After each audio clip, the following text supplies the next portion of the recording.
Cerita tragis kuli bangunan dikubur dan disemen di garasi perumahan elit.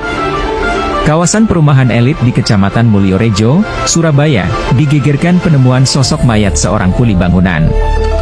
Mayat diketahui bernama Nurhawi alias Awi ini ditemukan terkubur dan disemen di garasi rumah yang tengah direnovasi.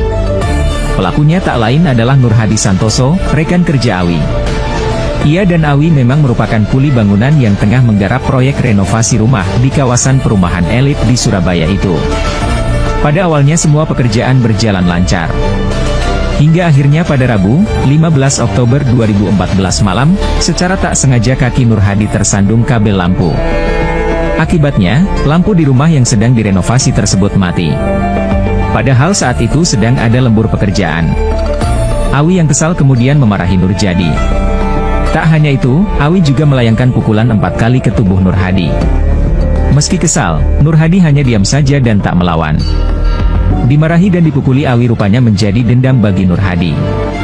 Ia lalu merencanakan menghajar Awi. Kamis, 16 Oktober 2014, sekitar pukul 17 WIB, Awi sedang duduk santai di teras rumah. Pekerjaan sudah selesai. Tukang lain juga sudah pulang dan hanya tinggal Awi dan Nurhadi. Keduanya memang selama ini tinggal di rumah besar itu. Karena juga bertugas menjaga rumah selama renovasi. Tiba-tiba saja dari arah belakang terayun sebuah batu paving yang dilayangkan Nurhadi ke kepala Awi.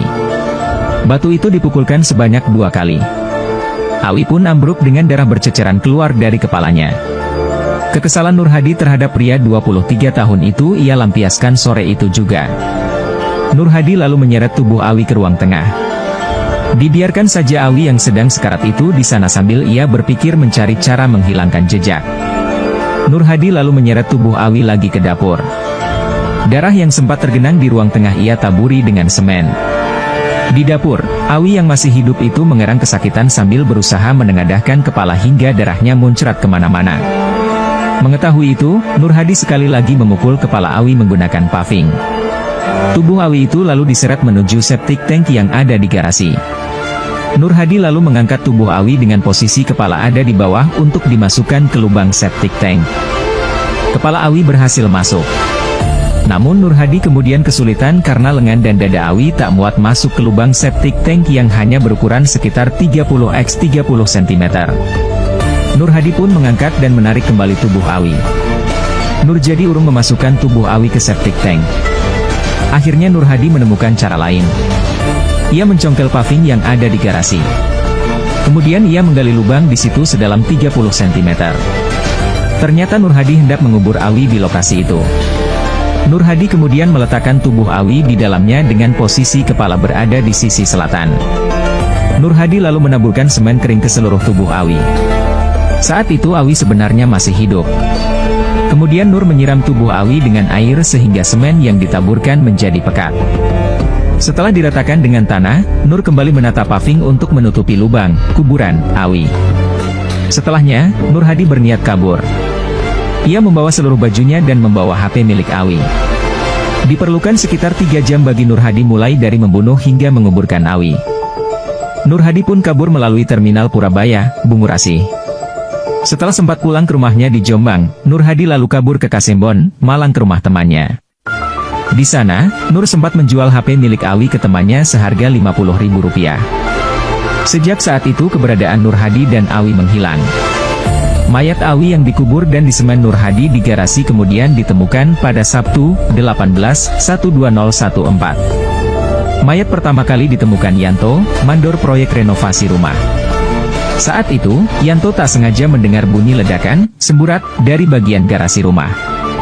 Setelah dicek Yanto, ternyata paving yang semburat itu berisi mayat Awi yang dikenali melalui bajunya. Penemuan itu segera dilaporkan ke Polsek Mulyorejo.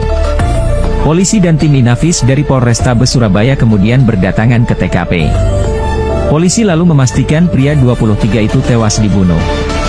Ini setelah di bagian kepala ditemukan sejumlah bekas luka.